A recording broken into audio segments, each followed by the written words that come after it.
Hello guys, ബാംഗ്ലൂരിലെ നഗരജീവിതത്തിന് ഒരു rest കൊടുക്കാൻ വേണ്ടിയിട്ട് ഞാൻ കുറച്ചെല്ലാം നാട്ടിൽ വന്നിരിക്കുകയാണ്. ഇന്ന് ഞായറാഴ്ച രാവിലെ നമ്മൾ 7 മണിയുടെ കുർബാനയ്ക്കാണ് പോയത്. കുർബാന കഴിഞ്ഞ് ഞാനും അമ്മയും അനിയന്മാരും എല്ലാം കൂടെ തിരിച്ച് വീട്ടിലേക്ക് നടന്നു പോകുന്നതാണിത്. രാവിലെ എണീറ്റ് കഴിഞ്ഞ് കഴിഞ്ഞാൽ ഇങ്ങനെയായിരിക്കും എൻ്റെ മുഖം. രാവിലത്തെ കുർബാനയ്ക്ക് എനിക്ക് ഭയങ്കര മടിയുള്ള ഒരാളാണ് കേട്ടോ. തിരിച്ച് വരുന്ന വഴിക്ക് എൻ്റെ ചാച്ചൻ, അതായത് എൻ്റെ ഗ്രാൻഡ് ഫാദറിൻ്റെ കൃഷിയൊക്കെയാണ് കേട്ടോ നിങ്ങൾ ഈ കാണുന്നത്. പല വെറൈറ്റിയിലുള്ള സാധനങ്ങളാണ് ചാച്ചൻ ഉണ്ടാക്കുന്നത്. ചീനി, ചേമ്പ്, മഞ്ഞൾ, കൂവ എല്ലാം കാണും, കുരുമുളക്. പിന്നെ ഇതൊക്കെ എന്തൊക്കെയോ തൂങ്ങി കിടക്കുന്ന ചെടികളാണ്. ഇതിനൊന്നും പേര് തന്നെ എനിക്കറിയില്ല കേട്ടോ. അത് കഴിഞ്ഞ് കുറച്ച് കഴിയുമ്പോഴത്തേക്ക് ഞാൻ വിചാരിച്ചു, പണ്ട് ഞാൻ ഇവിടെ വരുമ്പോൾ ഒരു പുളി പറിക്കുമായിരുന്നു എപ്പോഴും കേട്ടോ. പുളി പറിച്ചത് എനിക്ക് ഭയങ്കര ഇഷ്ടമായിരുന്നു. ഇതിന് ഇലുമ്പമ്പുളി എന്നാണ് ഞങ്ങൾ പറയുന്നത്, നിങ്ങൾക്ക് എന്താ പറയുന്നത് എനിക്കറിയില്ല. അപ്പോൾ രാവിലെ തന്നെ വെറും വയറ്റ് ഞാൻ ഈ ഇലുമ്പമ്പുളി അങ്ങ് കഴിച്ചു. ഭയങ്കര പുളിയായിരുന്നു കേട്ടോ. അത് കഴിഞ്ഞ് അമ്മ എന്തോ കഷായം ഉണ്ടാക്കുന്നൊക്കെ പോയി നോക്കി കഴിഞ്ഞിട്ട് അടുക്കളയിലേക്ക് ചെന്ന് കഴിഞ്ഞപ്പോഴത്തേക്ക് അമ്മ കപ്പ ഒളിക്കുന്നതാണ് കേട്ടോ രാവിലെ കണ്ടത്. അമ്മയ്ക്ക് മെൻ്റലി ഞാൻ കപ്പ ഒളിക്കുന്നതിലൊരു സപ്പോർട്ടൊക്കെ കൊടുത്തിട്ട് തൊട്ടടുത്തുള്ള കനാലൊന്ന് കാണാൻ പോയി. ഇതെൻ്റെ വല്യമ്മ ചൂലുണ്ടാക്കാൻ വേണ്ടിയിട്ട് ഈ ഓലയൊക്കെ ചീകി വെച്ചിരിക്കുന്നതാണ് കേട്ടോ. ഇതെനിക്ക് ഒത്തിരി ഇഷ്ടമുള്ളൊരു സ്ഥലമാണ് ഈ കിണറ്റിൻകര എന്ന് പറയുന്നത്. അത് കഴിഞ്ഞിട്ട് ഞാൻ കുറച്ച് പയ്യെ ഇങ്ങനെ പറമ്പിലേക്കൊക്കെ ഒന്ന് ഇറങ്ങി. ഈ പറമ്പിൽ എല്ലാം വിളയും കേട്ടോ, എല്ലാം തന്നെ കാണും. അതും ചാച്ചൻ്റെ കൃഷിയാണ്. ഭയങ്കര രസമാണ് കേട്ടോ ഇതിൻ്റെ അകത്തൂടെയൊക്കെ നടക്കാൻ വേണ്ടിയിട്ട്. എന്ത് സാധനവും ഭയങ്കര ഓർഗാനിക്കായിട്ട് ഉണ്ടാക്കുന്നതാണ്.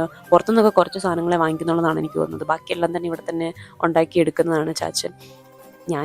നമുക്കിങ്ങനെ ഫോട്ടോയും വീഡിയോ ഒക്കെ എടുക്കാനേ കൊള്ളുള്ളൂ കേട്ടോ. അത് കഴിഞ്ഞിട്ട് കപ്പയും, രാവിലെ ബ്രേക്ക്ഫാസ്റ്റ് കപ്പയും മീൻകറി, നല്ല പോർക്കും ചപ്പാത്തിയും ലിവറും ഒക്കെ ആയിട്ട് കഴിച്ചിട്ടോ. അത് കഴിഞ്ഞിട്ട് വീണ്ടും മീൻ വെട്ടുന്ന അമ്മയ്ക്കും പോർക്ക് ഞുറുക്കുന്ന ആൻറ്റിക്കും ഞാൻ മെൻ്റലി സപ്പോർട്ട് കൊടുത്തു.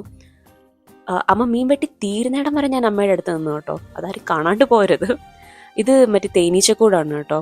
കഴിഞ്ഞ് ഞാൻ കുറച്ച് നേരം കൂടെ പറമ്പിൽ കൂടെ ഒക്കെ നടന്നു. നമ്മൾ ഈ ബാംഗ്ലൂരിലൊക്കെ ജീവിക്കുമ്പം ഇതിൻ്റെ ഒന്നും വില നമുക്ക് ഇപ്പോഴാണ് മനസ്സിലാകുന്നത്. അതിന് കുറച്ച് നേരം ഞാൻ അനിയന്മാരോട് ടൈം സ്പെൻഡ് ചെയ്തു. പിന്നെ ചാച്ചൻ കുറച്ച് നല്ല കരിക്ക് കിട്ടുന്നു കേട്ടോ. അപ്പോൾ കരിക്കൊക്കെ കുടിച്ചിരിക്കുമ്പോഴാണ് കെണിയിപ്പെട്ടിരിക്കുന്ന ഈ അണ്ണാനെ കണ്ടത്. പിന്നെ അതിനെയും കുറച്ച് കഴിഞ്ഞ് തുറന്നൊക്കെ വിട്ട് കഴിഞ്ഞപ്പോഴത്തേക്കും കുറച്ച് ബോറടിച്ചു. അപ്പോൾ ഞാൻ വിചാരിച്ചു ഓക്കെ നരസിംഹം കാണാമെന്ന്. അത് കഴിഞ്ഞ് വൈകുന്നേരം ആയപ്പോഴത്തേക്കും നമ്മളെല്ലാവരും കൂടെ കുളിക്കാൻ വേണ്ടിയിട്ട് തോട്ടിലേക്ക് പോയി കേട്ടോ.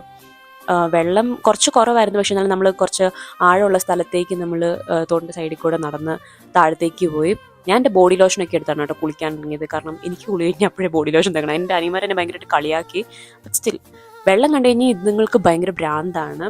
ഞാൻ പിന്നെ കുറച്ച് ചീമനെല്ലിക്കൊക്കെ എടുത്തിട്ടുണ്ടായിരുന്നു കുളിക്കുമ്പം കഴിക്കാൻ വേണ്ടിയിട്ട്. ഈ വെള്ളത്തിൽ ഇറങ്ങിക്കഴിഞ്ഞ ഒരു പ്രശ്നമുണ്ട്, പിന്നെ നമുക്ക് കയറാനേ തോന്നില്ല. നല്ല സുഖമാണ് കേട്ടോ ഇങ്ങനെ കിടക്കാൻ വേണ്ടിയിട്ട്. എത്ര നാളെന്ന് പറഞ്ഞാൽ ഷവറിലെ വെള്ളത്തിൽ കുളിക്കുന്നത്, എനിക്ക് കയറാനേ തോന്നുന്നില്ലായിരുന്നു. പിന്നെ ഇനിവേ പനി പിടിക്കുന്നോർത്ത് കയറി. രാത്രി നമ്മളൊരു 5-6 ഗ്ലാസ് നല്ല ചെത്തുകളിലൊക്കെ കുടിച്ച് അങ്ങ് ഡേ അങ്ങ് അവസാനിപ്പിച്ചു.